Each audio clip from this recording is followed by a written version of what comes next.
Hello, this is the Hydrema 912 articulating dump truck. In this video, we'll review the daily maintenance checks that you'll need to perform to make sure this truck is ready to work. Pay special attention to the safety procedures we discuss so you go home from work today safely. Everything we review will be found in the operator's manual kept in the cab of the truck. So let's get to work. So the first thing we always want to do before we crank the engine is check the oil level. In this truck, the engine's in the rear, so we're going to open this bonnet and check the oil level. So the dipstick is accessible even with the bed down, so you can do this without having to crank the truck engine.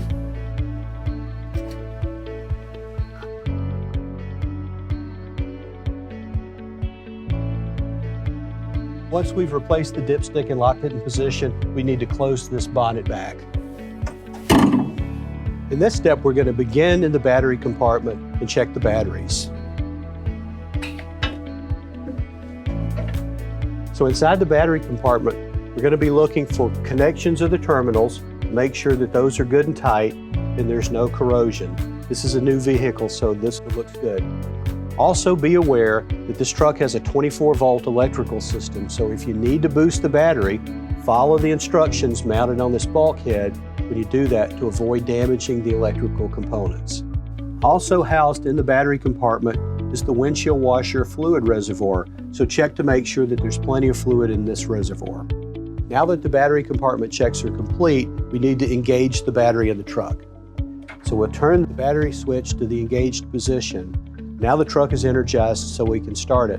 One word of caution: after you've operated the truck, if you want to disengage the battery, wait 2 minutes before you do to allow the DEF purge cycle to complete. If you don't do that, you're going to get a check engine light the next time you start the truck.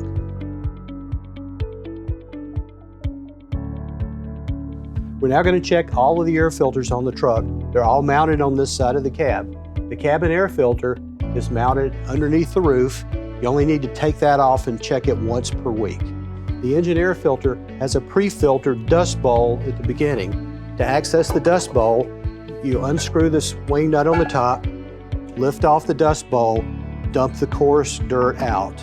Be sure to re-secure the housing with the wing nut. The second part of the engine air intake is in this housing. We have 2 filter elements in this housing. Make sure they're not occluded with dirt so the engine's getting plenty of air.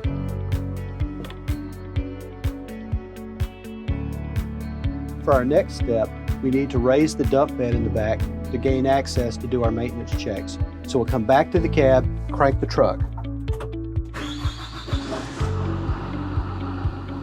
Now we're going to raise the dump bed to the full upright position. Make sure that no one's back there and you're safe to do it.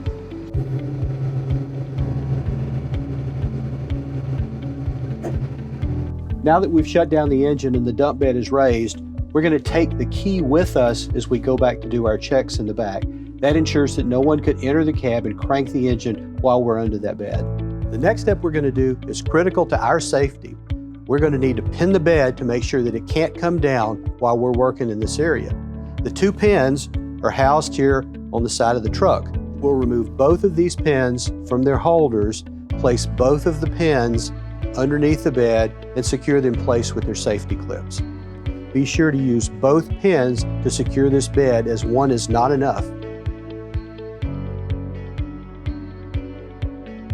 Now that we've raised and secured the dump bed, we can open the bonnet and do the checks on our engine. So we'll raise the bonnet right here.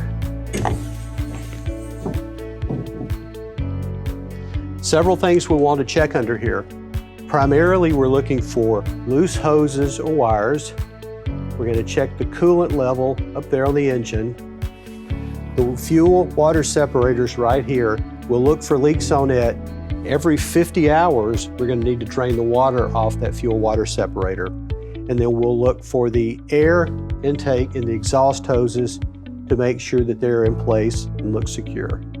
The last of our engine checks is to check the transmission fluid. To do that, you have to have the engine running. So I've started the truck, the engine's running. Now we're going to pull the dipstick and check the transmission fluid level.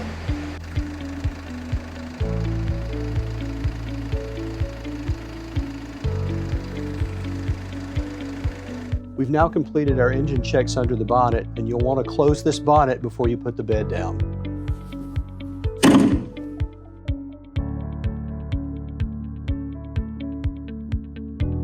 After we've closed the bonnet, we need to check the hydraulic fluid level on the sight gauge. With the bed in the fully raised position, the fluid level should show half full. If the bed were fully down, the level would be at the upper blue line. The dump bed on this truck gets a lot of wear and tear, so we want to lubricate this one daily. The parts that we want to lubricate are the tipping cylinders, the hinges for the dump bed, the swivel plate, and the swivel cylinders. While we're here, we also want to inspect the hydraulic lines to make sure that there's no leaks to be found.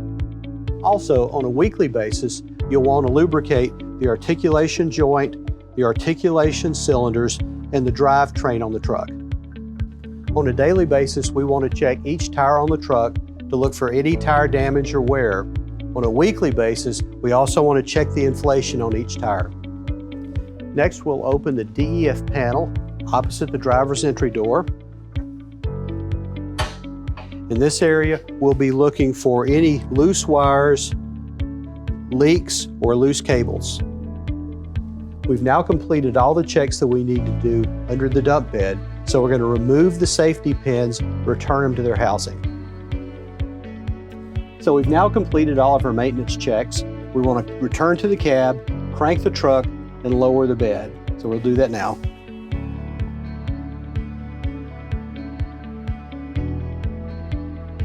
Now we've completed our checks, crank the truck. We're going to turn on all the lights, make sure all the lights work on the truck.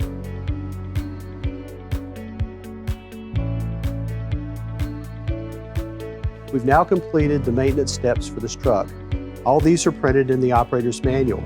If you'll make this part of your daily routine, this truck will provide years of reliable service.